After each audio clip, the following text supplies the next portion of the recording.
noches. Muchas gracias a María Pérez, a Yandy Pavón, a los amigos del Círculo Cubano, a Iraida y a todos ustedes por acompañarnos esta noche aquí. La verdad es que desde que María me escribió con la idea de tener un breve encuentro de homenaje a Jorge Valls, dije que sí, inmediatamente, por el afecto y la gratísima memoria que tenemos de él. Y bueno, estuve automáticamente a su disposición para compartir unas breves palabras sobre Valls y luego abrir una conversación con muchos de ustedes que lo conocieron también a Jorge. Creo que en la conversación es que logramos un testimonio aproximado a la grandeza, a la belleza de la humanidad de ese ser que se llamó Jorge Valls. Yo traigo, como les decía, unas notas y algunos poemas de Jorge Valls que quiero comentar al final. Me gustaría empezar con la idea de que la biografía de Jorge Valls es un texto que podemos leer como sinécdoque de la historia cubana contemporánea. Sinécdoque quiere decir tomar el todo de esa historia por una parte, por esa partícula maravillosa que fue la vida de Jorge Valls. Y empecemos por algunos datos. Jorge Valls nació en 1933 y todos los cubanos conocemos lo que sucedió ese año. Fue el año del triunfo de la revolución contra la dictadura de Gerardo Machado y murió en el año 2015, 82 años después, en medio de un proceso que podemos llamarle de muchas maneras, pero yo prefiero resumir simplemente por ahora como descomposición de un orden social, político, económico construido después de la revolución de 1959. De esos 82 años, Jorge Valls pasó 20 en la cárcel, de 1964 a 1984, y un poquito más de 31 años más, ¿verdad?, en el exilio. Dos formas de exclusión: la cárcel, el presidio, el encierro, el cautiverio, y otra forma de exclusión, que es el destierro, la emigración, el exilio. La biografía de Jorge Valls, por tanto, es, además de esa sinécdoque, una perfecta metáfora del drama de la historia contemporánea de Cuba. Si un sujeto como Jorge Valls vive 50 años de exclusión, o más de 50 años de exclusión, más de un siglo, primero como un preso y luego como un desterrado, algo nos dice, ¿verdad?, del carácter de esa experiencia contemporánea de Cuba, de esa experiencia tan terrible. Valls se formó, podríamos hacer un ejercicio parecido al que emprendió Henry Adams en La educación de Henry Adams, que es estudiar cómo se forma un sujeto a partir de su educación, de su instrucción, pero también de los afectos y de los sentimientos, es decir, la educación como instrucción, adquisición de valores e ideas, pero también como experiencia sentimental, la educación sentimental de Jorge Valls. ¿Cuál fue esa educación? Bueno, Jorge Valls vivió su infancia, su adolescencia, su juventud, hasta su entrada a la adultez, en el periodo que va de 1940 a 1952. Vivió las tres sucesiones presidenciales pacíficas que vivió Cuba después de la Constitución de 1940. Vivió y asimiló las ideas, las instituciones y las leyes consagradas en la Constitución de 1940. Yo creo que eso se lee en prácticamente toda su ensayística, ¿verdad?, su ensayística política, sus discursos, sus intervenciones, en sus libros, especialmente en aquellos libros de prosa, las memorias, 20 años y 40 días, toda su historia, la historia de su vida en la prisión, pero también en los ensayos de un libro menos comentado, menos conocido de Valls, que se llama Filo contra filo y punta, un título que robó a un escritor, a un extraño escritor argentino, pero que le sirvió a él para transmitir buena parte de sus ideas políticas. Eso se lee muy bien ahí, la formación de Valls bajo el orden de 1940. Recordemos una constitución, una constitución semiparlamentaria, con una clara aproximación a la socialdemocracia. La Constitución del 40, además de garantizar los derechos fundamentales de libertad, de asociación, de expresión para todos los ciudadanos cubanos, dotaba a los pobladores de la isla de Cuba de un amplio registro de derechos sociales, la familia, el trabajo, la educación, ¿verdad? Ese es el contexto en el que se produce la formación de Jorge Valls hasta el golpe del 10 de marzo de 1952 de Fulgencio Batista contra el gobierno legítimo de Carlos Prío Socarrás. Como él mismo comenta en sus memorias, el golpe es, vamos, el evento, el acontecimiento que asegura su entrada en la política. Es un sujeto político ya perfilado, ya conformado, pero interviene ya plenamente en la esfera pública cuando percibe una interrupción de un ciclo constitucional. Él es de los primeros que se manifiesta en contra de la ilegitimidad del régimen de Batista, de la dictadura de Batista posterior al 10 de marzo. Y creo yo que esa experiencia juvenil, esa entrada en política del Jorge Valls joven en 1952, estudiante de la Facultad de Filosofía y Letras de la Universidad de La Habana, con los maestros, profesores que tuvo en esa facultad, muchos de ellos hombres de la Revolución del 33, muchos de ellos teóricos o doctrinarios del propio régimen de 1940, creo yo que eso explica en buena medida la favorable, positiva valoración que Jorge Valls llegó a desarrollar de los gobiernos auténticos, cual se manifiesta muy claramente en los ensayos de Filo contra filo y punta y en varias de las entrevistas. Quien haya conocido a Jorge Valls y haya hablado de historia de Cuba, tendrá que reconocer o tuvo que haber experimentado en algún momento un testimonio de esa valoración favorable de los gobiernos auténticos, del gobierno de Ramón Grau San Martín de 1944 al 48 y del gobierno de Carlos Prío Socarrás. En una de las últimas conversaciones que tuvimos en Nueva York y que nuestro amigo Yandy Pavón filmó, Jorge Valls reiteraba aquellas ideas expresadas en Filo contra filo y punta y hablaba específicamente de algunos políticos de los gabinetes auténticos. Yo recuerdo muy claramente sus menciones muy elogiosas a Alberto Inocente Álvarez, a Rubén de León García, a Félix Lancis, a Aureliano Sánchez Arango y al propio Prío, que ha sido primer ministro del gobierno de Grau San Martín.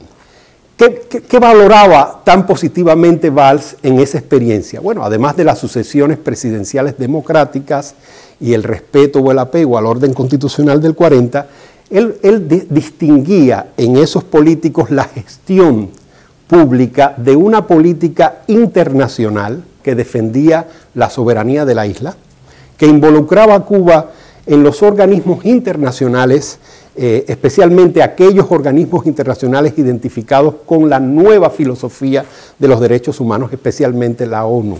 Destacaba Jorge Valls el papel de algunos políticos cubanos, como el intelectual y crítico de arte Guy Pérez Cisneros, en la redacción de la Carta de Naciones Unidas y en su contribución, digamos, de Cuba a una filosofía hemisférica de los derechos humanos. ¿Qué más destacaba? Por supuesto, la política social, la política de expansión de los derechos sociales bajo un orden democrático constitucional, como el que proponía la Constitución del 40, que él no dudaba en llamar, además de Constitución semiparlamentaria, Constitución socialdemócrata. El término está a discusión entre los historiadores, pero él no tenía duda en definir esa Constitución así.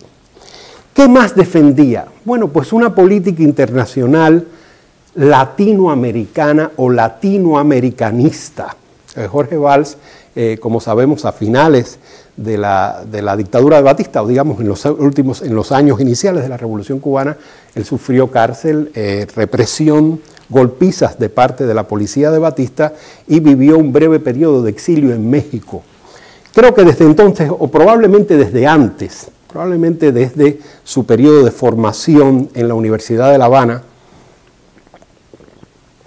ya Valls había desarrollado una visión de América Latina, y de América Latina, una visión histórica de América Latina bastante vinculada a un tipo de régimen político derivado de la Revolución Mexicana y de la expansión de los derechos sociales desde un orden democrático.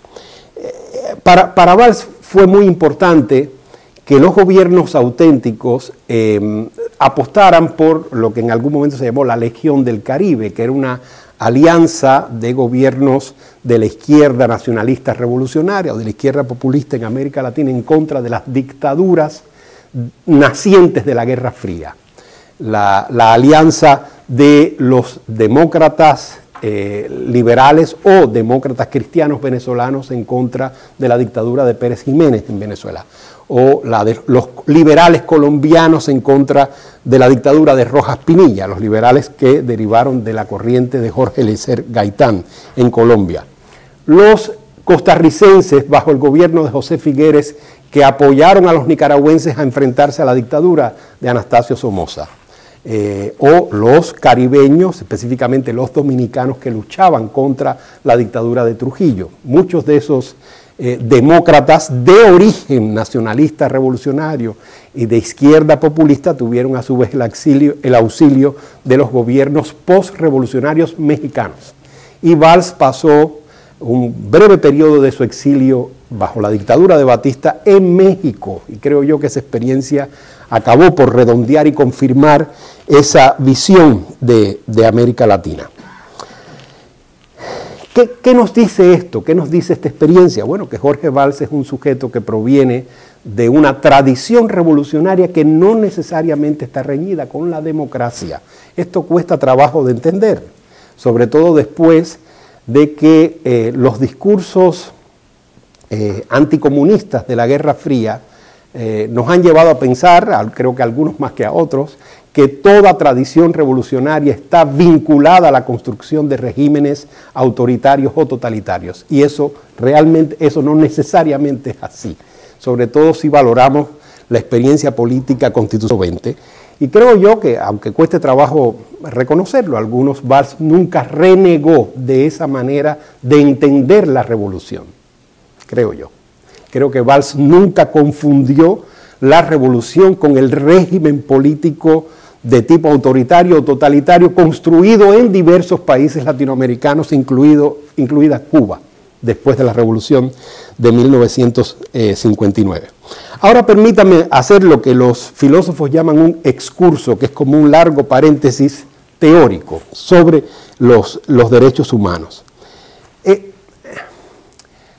¿Qué entendía la generación de Jorge Valls? ¿Qué entendían estos nacionalistas revolucionarios preocupados por la extensión de los derechos sociales, que simpatizaban con la reforma agraria, con la alfabetización, con la concesión de derechos al trabajo, a la familia, de protección de las mayorías pobres o desfavorecidas de una sociedad, que entendían por derechos humanos a la altura de 1948, 1952 o 1959, cuando triunfa la Revolución Cubana? Bueno, entendían la vieja tradición de los derechos naturales del hombre, heredada de las revoluciones modernas de fines del siglo XVIII y consolidada en los estados liberales del siglo XIX, los derechos naturales del hombre, ¿verdad?, que están en todas las constituciones, la francesa, la norteamericana, la Constitución de Cádiz, española de 1812, que dice que todo ser humano desde que nace tiene un derecho inalienable a ciertas libertades y garantías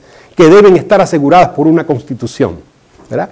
La garantía o el derecho a asociarse libremente, a expresar o a proyectar su fe, a manifestarse públicamente, ya sea derechos de reunión, de manifestación pública o de expresión, el derecho a la propiedad, el derecho a la libertad, a la igualdad jurídica ante la ley. Esos son los derechos naturales del hombre. ¿Qué ha pasado para mediados del siglo XX para que este tipo de sujeto formado refinadamente en esas tradiciones intelectuales de Occidente piense que no son suficientes los derechos naturales del hombre, que el Estado tiene que otorgar derechos sociales? Bueno, hemos vivido la crisis de la tradición liberal, la crisis de la tradición democrática heredada del siglo XIX, confrontada por los totalitarismos, pero también cuestionada por los propios demócratas de mediados del siglo XX. La ampliación de los derechos sociales por parte del Estado viene a complementar la filosofía de los derechos naturales del hombre, pero no a negarla.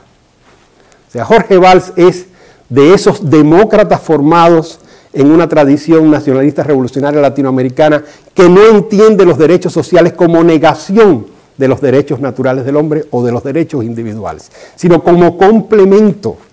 Lo que nunca podría pasar es que un Estado, a la hora de dotar de derechos sociales a la ciudadanía, se desentienda de los derechos naturales del hombre. Eso es. Esa es la filosofía de los derechos humanos hacia 1948, ¿verdad? Hacia 1952, la filosofía de los derechos humanos que comparte Jorge Valls. ¿Qué sucede en el pensamiento de Valls entre 1959 y 1964, cuando es arrestado? Jorge Valls evidentemente fue un partidario de la Revolución Cubana, así entendida, la Revolución Cubana como parte de esa misma tradición nacionalista revolucionaria que arrancaba con México, en México en 1917, que más o menos se expresaba de una forma más o menos autoritaria en los populismos latinoamericanos, pero que casi todos los liberales, socialdemócratas y demócratas cristianos latinoamericanos hacia 1959 compartían en América Latina. Jorge Valls creyó en la Revolución Cubana y se involucró en esa revolución mientras pensó que esa revolución se mantenía dentro de lo que podríamos llamar el zeitgeist del nacionalismo revolucionario en América Latina. A partir de 1960, 1961, según sus memorias, 20 años y 40 días, probablemente desde el verano de 1960, es la primera fecha que él señala, comienza a observar la incorporación cada vez más clara de elementos del repertorio comunista, del totalitarismo de izquierda producido por el siglo XX, que tiene su manifestación más clara en la Constitución de Stalin de 1936, en la URSS. Y esa incomodidad, ese malestar se van haciendo crecientes, 1961, 1962. Para 1964 ya ha conspirado, ya ha tenido detenciones, conflictos con la policía política que según él en 20 años y 40 días era la que realmente gobernaba en Cuba. El Partido Comunista de Cuba, los propios líderes de la revolución, no eran más que ventrílocuos de un poder policíaco político que él veía como núcleo del régimen totalitario en Cuba. Cuando es arrestado en 1964 es ya un opositor a un nuevo régimen en construcción que abandona la filosofía de los derechos naturales del hombre por una supuesta ampliación o una visión totalizadora o absoluta de los derechos sociales. Un régimen político que apuesta por la contraposición entre derechos sociales y derechos individuales y abandona el marco constitucional, definitivamente el marco constitucional de 1940. El episodio del arresto de Valls, de su condena a 20 años, es muy conocido. Como ustedes saben, se agrega a un expediente ya construido por el régimen de la isla en torno a la intervención de Valls en conspiraciones en contra del gobierno de Cuba. Se agrega su testimonio a favor de Marcos Rodríguez en el famoso juicio contra Marquitos de 1964.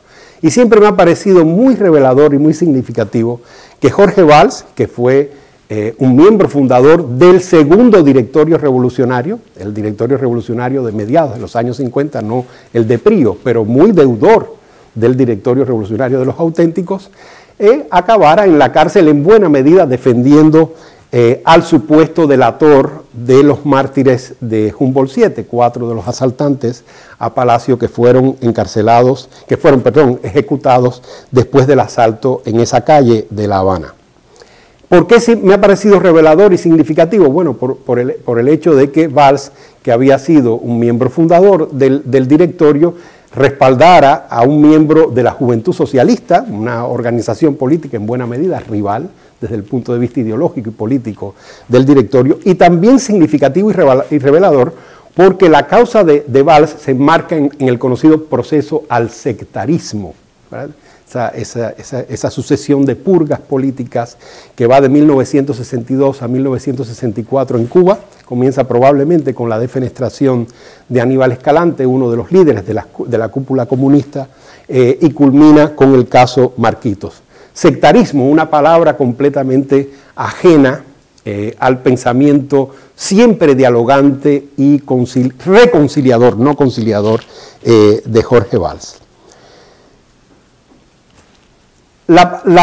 El presidio de Valls, habría que recordar, se produce, los 20 años de presidio, se producen enteramente dentro del contexto histórico de la Guerra Fría. Podríamos decir que Valls pasó la Guerra Fría en la cárcel. Y siendo un pensador, un político, un intelectual, con una formación católica, ya hay testimonios bastante abundantes sobre el interés de Valls, tanto en la democracia cristiana como en un catolicismo que adelantaba algunas de las premisas del Concilio Vaticano II, un catolicismo, vamos a decirlo para no entrar en complicaciones, progresista o de izquierda, yo diría, en los años 40 y 50, aunque ese catolicismo estaba allí, esa marca estaba allí, yo diría que hay en el presidio, en la cárcel, un reafianciamiento del diálogo entre cristianismo y democracia, en el pensamiento y en la proyección intelectual de Jorge Valls. Eso explica que a la salida de la cárcel, después voy a hablar de algunos textos escritos por Valls en la cárcel que dan cuenta de esto, pero eso explica, creo yo, que uno de los diálogos prioritarios de Jorge Valls al salir de la prisión, ya en el exilio, entre mediados de los años 80 y principios de los años 90, haya sido con la zona muy poco reconocida, muy poco homenajeada, de la democracia cristiana cubana en el exilio. Una democracia cristiana que habrá que estudiar algún día, pero bastante plural, heterogénea, en la que intervenía no solo el partido así llamado, de José Ignacio Rasco, el Partido Demócrata Cristiano, partido fundado, por cierto, en 1959, el mismo año del triunfo de la Revolución, se funda ese partido encabezado por Rasco, y que incluía a otros intelectuales y políticos como Humberto Esteves, Byron Miguel y otros, pero también yo diría que no solo la democracia cristiana, sino también el Instituto de Estudios Cubanos, una asociación de académicos ya para finales de los años 80 con sede en Miami, dirigida por María Cristina Herrera, a la que pertenecieron los más importantes scholars de los Estados Unidos, Jorge Domínguez, Carmelo Mesalago, Marifeli Pérez Estable. La relación, el diálogo, la colaboración de Valls con el Instituto de Estudios Cubanos fue permanente desde su salida del exilio hasta su muerte, aunque a su muerte habría que decir que el Instituto de Estudios Cubanos estaba prácticamente desaparecido o disolviéndose. El Instituto de Estudios Cubanos, pero también el Instituto Jacques Maritain, un instituto de pensamiento filosófico en torno a la doctrina democrático cristiana, que jugó un papel muy importante en Miami en la asimilación por parte del exilio de las premisas del Concilio Vaticano II. Jorge Valls, que había vivido el impacto del Concilio Vaticano II desde la cárcel, se actualiza, digamos, en esa relación en el exilio, sobre todo en su relación con el Instituto Jacques Maritain. Habría que agregar también el diálogo, la conversación permanente de Jorge Valls con la coordinadora socialdemócrata que encabezaron Enrique Baloira, Lino B. Fernández y otros importantes políticos del exilio, algunos presos políticos como Valls desde los años 60, como el caso de Lino B. Fernández. La STC, o Central de Trabajadores Cubanos en el Exilio, que encabezaba Eduardo García Moure, era un movimiento sindical de exiliados en Venezuela y en Miami, casi todos ubicados en esa democracia cristiana o esa socialdemocracia de izquierda o de centro izquierda. Recordemos que casi todas esas organizaciones estuvieron involucradas en la creación de la plataforma democrática que impulsó la Unión Liberal que encabezaba Carlos Alberto Montaner a finales de los años 80, principios de los años 90, el más reciente directorio revolucionario de la historia de Cuba, que es el directorio revolucionario democrático que encabeza todavía hoy Orlando Gutiérrez, un grupo de jóvenes cubanoamericanos, estudiantes de las principales universidades de Miami, con los que Valls tuvo un diálogo, una relación muy fluida. Yo diría que ese es el horizonte político del exilio en el que se inscribe Jorge Valls. Y tiene mucho sentido, tiene todo el sentido del mundo, pensando en la trayectoria de este pensador, de este intelectual, de este político formado en el contexto constitucional de 1940 y convencido de que una filosofía de los derechos humanos en el siglo XX, en la Guerra Fría o en la posguerra fría, solo tenía sentido si no se convierten en enemigos en dimensiones excluyentes los derechos individuales y los derechos sociales. Permítanme terminar con algunas notas sobre la poesía de Jorge Valls en el exilio, en el presidio. También hablaré un poquito después en el exilio, pero sobre todo en el presidio. El presidio fue para Jorge Valls, como él mismo dice, en 20 años y 40 días, una experiencia de libertad. Jorge Valls, la vida de Jorge Valls, ya lo decíamos, entraña una matemática del dolor, del horror, pero evidentemente un testimonio de fe, de esperanza, de certidumbre, como corresponde a todo cristiano demócrata o a todo católico con una filosofía de los derechos del hombre como la que tuvo él. Él dice, en un momento de 20 años y 40 días, dice Jorge Valls, que probablemente el presidio haya sido el último o el único territorio libre de Cuba. Lo dice en un pasaje. ¿Y por qué lo dice? Bueno, lo dice porque lo reflexiona él de una manera muy directa y dice, claro, el preso, sobre todo el preso político que defiende su condición de preso político bajo un régimen penitenciario como el cubano, como hicieron los plantados, como hizo el propio Valls, no teme a nada. No teme a la cadena perpetua porque para él la cárcel puede ser tan perpetua como temporal o como efímera. Tampoco teme a la muerte porque el preso político como Valls, sobre todo en la época en que Valls fue preso político, está acostumbrado a la muerte, está viendo caer a su lado a muchos. Lo dice él, ¿verdad?, en uno de sus poemas, Escena de un joven al que van a matar. Es un poema que Valls escribe después de la experiencia de presenciar a un muchacho de 20 años que ha sido ejecutado. Siempre me ha interesado algunos de los pasajes de este poema. Los que más me impresionan, quiero compartirlos con ustedes, son aquellos versos en los que vemos a ese Jorge Valls que no reniega de la revolución. Este joven de 20 años ha sido un revolucionario y está siendo ejecutado por ser un opositor al régimen de Fidel Castro. Y esto es lo que dice este joven, imaginariamente según los versos de Valls. Tengo 20 años, he bailado por cobres y por motores, he sido con mi sangre el eco de todas las palabras. Brinqué entre los fustazos, salté en las metralletas, grité por las calzadas y me vestí con una piel de mico que se puso de moda en los escaparates. Me estaba desangrando, me salía la angustia del gaznate como una lombriz sin cola interminable. Con mis ojos buscaba los panales silvestres y me entregaba con emulsión de muertos. Supliqué amor y me echaron una lasca de carne en la cara. Este es un joven que fue miliciano, que fue revolucionario, que se manifestó en las plazas, en las calles de Cuba y que acaba con un opositor ejecutado por el régimen cubano.